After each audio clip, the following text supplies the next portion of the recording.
الجزء التالت اهو، الجزء التالت والجزء التاني موجود، بس انتوا اللي ما بتتفرجوش على الفيديوهات للاخر. لو احنا بنتفرج على الفيديوهات للاخر هنعرف ان الجزء التاني نزل، بس انتوا ما بتتفرجوش على الجزء على الفيديوهات للاخر. عندكوا ايه؟ ده الجزء التالت. بس قبل ما ابدا في الجزء التالت، حابه ان انا ارد على شويه اسئله من اللي اتسالتها في الجزء التاني والجزء الاول. ليه ما رفعتش قضيه ضم او حضانه؟ يعني انا كده كده الحضانه معايا، انا الحضانه ما سقطتش عني. ليه ما رفعتش قضيه ضم، او ان انا رفعت قضايا وحاولت ان انا، او حتى رؤيه؟ اولا لو رفعت قضيه، هو انا مش هقول هو كان شغال ايه، بس هو يقدر يأذيني بطريقة مختلفة ويقول ان البنات مش معاه اصلا، وان انا اللي ضيعت البنات مني، ويرفع هو قضية ان انا مهملة ويسقط عني الحضانة. لكن انا ما اسقطتش الحضانة بتاعتي، انا ما رفعتش قضايا عشان ما تبقاش في قضية تانية منه، لان انا عارفة هو هيعمل ايه. ولو رحت عملت قضية تسليم صغير ونزلت البلد، هيتاخدوا من البيت ده للبيت ده، وانا مش هعرف اثبت ان هم موجودين، وفي الاخر برضه هيتهمني بالاهمال وان الولاد مش معاه وان هم ضاعوا مني. ودي حصلت كتير قوي قدامي للاسف.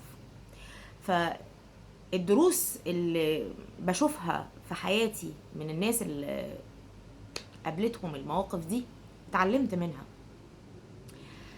فما كنتش حابه ان انا ادخل في سكه المحاكم، وكنت بقول ان هم مع اهلهم اكيد مش هيضروهم، بس للاسف هم ضروهم. في نفس الوقت ليه ما كانش فيه تواصل؟ الولاد كانوا صغيرين وما يعرفوش يتواصلوا معايا، ما كانش فيه تليفونات، ما كانش معاهم تليفونات.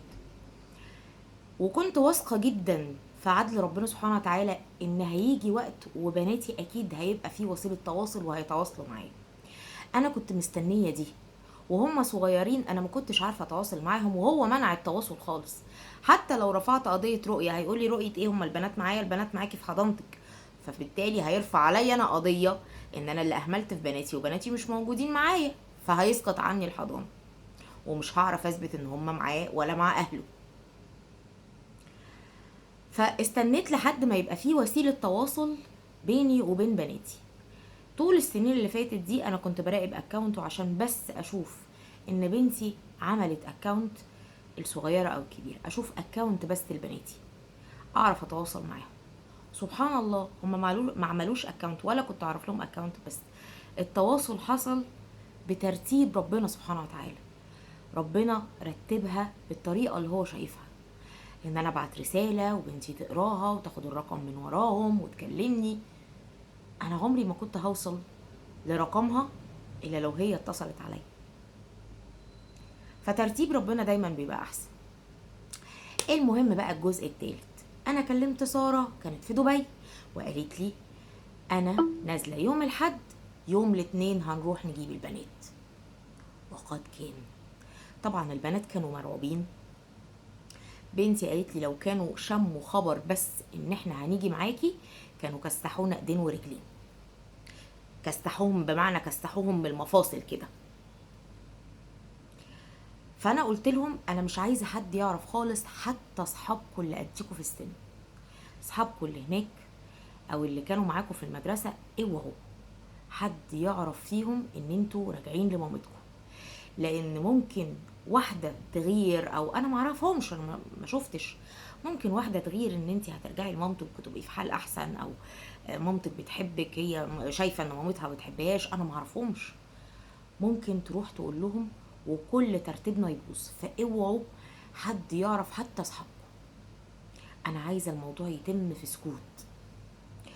وقد كان. بعت لهم شكل العربيه اللي هنيجي بيها، وهم بعتوا لي اللوكيشن، قلت لهم اطلعوا على الشارع بره الرئيسي اللي بيبقى فيه عربيات السفر اللي هي الميكروباصات والحاجات دي، اطلعوا بره ابعتوا لي اللوكيشن في النقطه دي، ولما نيجي انا وساره هتطلعوا للنقطه دي، عايزاكم تطلعوا بهدومكم اللي عليكم، ولا تاخدي هدوم ولا تاخدي موبايل ولا تاخدي اي حاجه، انا مش عايزه اشياء من البيت ده.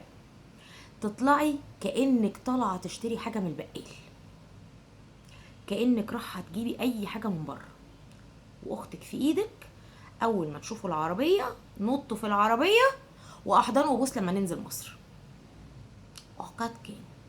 طبعا بنتي كانت ركابها سايبه، على ما وصلنا لها كانت بيغمى عليها، واغمى عليها فعلا مرتين في العربيه. انا ساره ساقت بينا واحنا جايين، وكان المفروض ان انا هسوق بيها واحنا راجعين.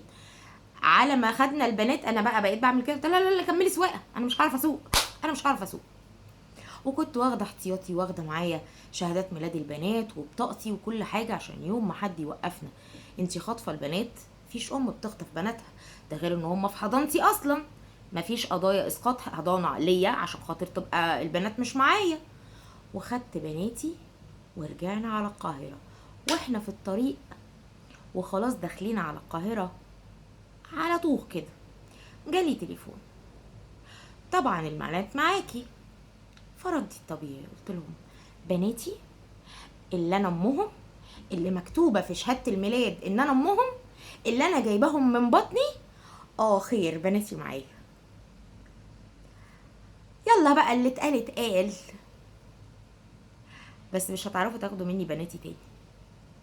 وانا مش منع حد يشوف بناته، اللي عايز يشوف بناته اهلا وسهلا بالاصول والادب على راسنا من فوق. اللي هيفكر يقل من بناتي او يعمل فيهم اي حاجه، مفيش غير القانون يحاسبه، وانا اعرف احاسبه ازاي بالقانون. بناتي معايا، ورحنا المحكمه.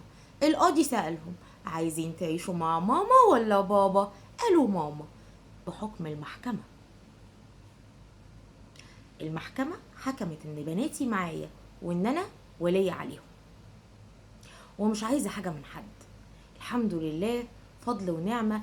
لو لقمه بملح بس احنا كلنا مرتاحين نفسيا، احنا كده زي الفل.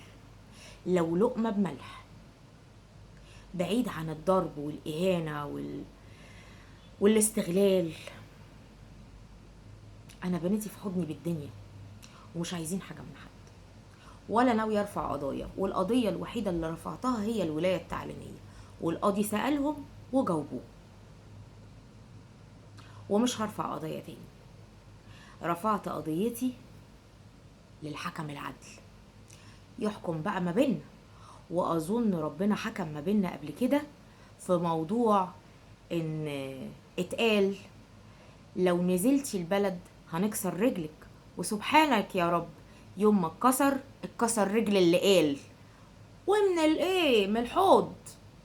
دي كانت رد كلمة لو نزلتي البلد هنكسر رجلك.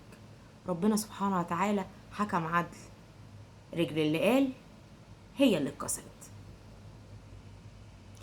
والحمد لله. وتوتة توتة فرغت الحدوتة. لو عايزين جزء الرابع لما نزلت جبت الملف من المدرسة قولوا لي في التعليقات.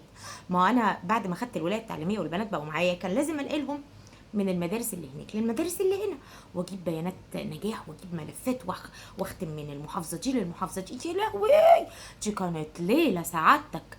لو عايزينها في جزء لوحدها انا ننزلها لكم لو قلتوا لي كملي، لو مش عايزين نكمل في حكايه جديده.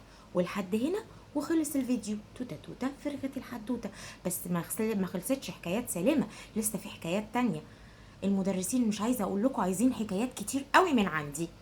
النهاردة كنت في المدرسة بشوف الدروس الخصوصية بتاعت الثانوية العامة. احنا في عنق الزجاجة، نطلع من عنق الزجاجة خلصنا الحمد لله، وابقى اتنفس الصعداء.